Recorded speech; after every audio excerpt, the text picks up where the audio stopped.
Hello YouTube, welcome back to Charles' Garage, and so far we have another review for today. So once again, this is the Greenlight brand, and this is their Hollywood lineup.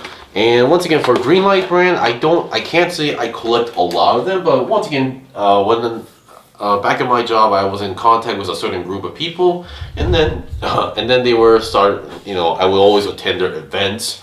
Or like flea market event, and I will always go there to buy stuff time to time. Usually I will try to buy it within Hot Wheels or other brands I usually collect, but once again, there will be times where I would actually get interested in this specific brand because they would sell these movie related cars as well. And then recently, not recently, but they're at this point, they're one of their most well-known stuff would be like the movie stuff, like from John Wick, the John Wick cars, and then there was this Gone in 60 Seconds, the Eleanor car from the movie. So once again, if you're into cars and if you watch car movies, now today, if you ask someone what's a really good or iconic car movie, I think most of them are gonna say Fast and Furious. But once again, I have no disrespect to that, but once again, let's see if we excluded that movie or series. I think Gone in 60 Seconds is also a really nice choice in terms of the movie. Once again, I saw this a long time ago, and even up to this day, this is also to me a really good car movie as well. And also, I bought this for Nicolas Cage at this point. So once again, let's see what we got. So this is Greenlight. Once again, I'm not too familiar with the brand. I've always bought a few, but once again, everything I bought, never opened them. So this will be my first time actually opening it. So once again, Gone in 60 Seconds, and obviously, these movie cars they're like a one-time thing or a single lineup. So obviously, on the back we have some explanation, and then there's no other car mentioned there. So yeah, but once again, if it's Gone in 60 Seconds, I think this is the only car that should matter at this point. Alright, so once again, I'll be right back by opening this package because once again, like the Jada Toys one, I don't think there's actually any other way to open it other than using knives or scissors to open this plastic. So I'll be right back.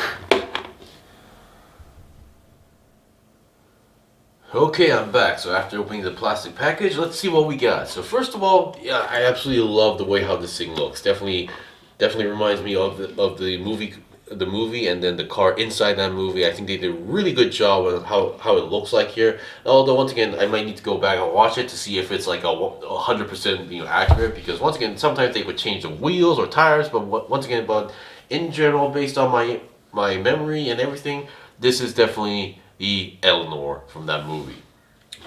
Alright, so let's see what we got before we make any comparisons. So once again, looking at the front section, I absolutely love these small details going on here. And then we have the headlights on each side, which seems to be using clear parts.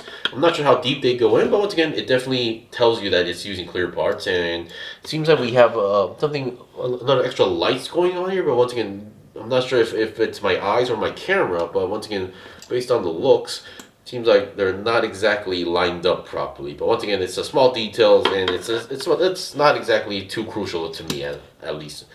And then definitely loving the stripes. Once again, the lining or stripes look, they're in a straight position, because like for example, sometimes like in the Hot Wheels, you would see that these would not line up properly. You would have entirely in a different position, but in this case, I don't see that. And then looking at the side, definitely loving the rubber tires going on here. Although the wheels seems to be on the thin side. I'm not sure if the car actually had thin wheels or is this just like a product thing. So do let me know. And by the way, then obviously you can see here it's out of die-cast metal. There was actually a 4-digit code sticker here, which I assume has to do something with quality control, or yeah. So yeah, but I took that off.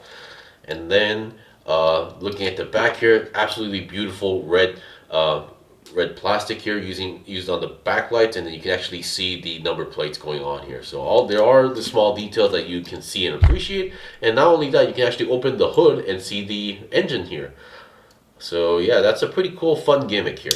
So once again, I've looked at Hot Wheels, Majorette, Tomica, Barago, Jada Toys, and now finally Greenlight. Now Greenlight is definitely on the odd position, whether I'm not sure if it's supposed to be a toy brand or it's supposed to be on the hobby side brand, because it seems like it's trying to be in between those two, the middle section. But once again, I think up to this point, I've now seen about 5 to 6 brands that is now considered to be more of a toy or semi-hobby brand. So from here, since I've seen each brand, I think from now I can definitely review something else or anything I want. So I can review another Hot Wheels or another Majorette car, and then once again I can now get into reviewing also brick slash block cars that Lego did not make. So yeah, very interested in looking forward to do that.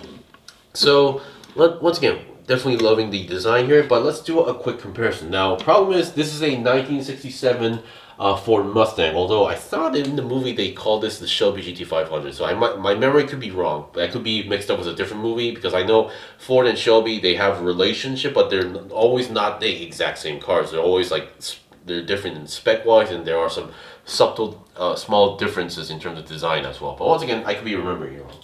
So while I don't have a 1967 version, I have a 1970 Mustang Boss version, as a 1971 Ford Mustang Mach 1.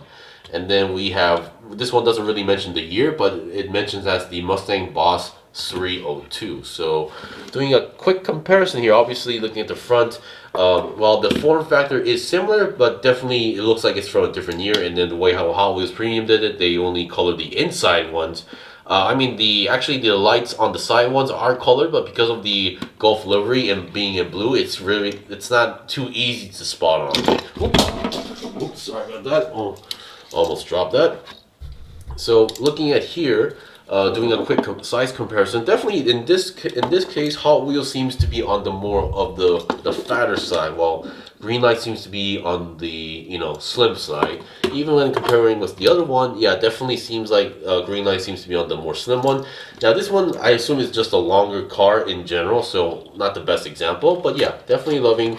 So once again, it's really interesting to see how different each brand does with a similar or same line of cars. Now, once again, not the exact same car, but just wanted to show like the difference in terms of scaling as well. So yeah.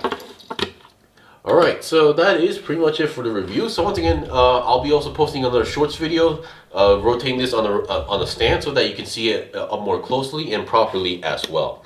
If you guys got any questions or requests, leave a comment below. I still have more stuff to buy and build and reviews out, so please stay tuned. Until then, see you guys next time.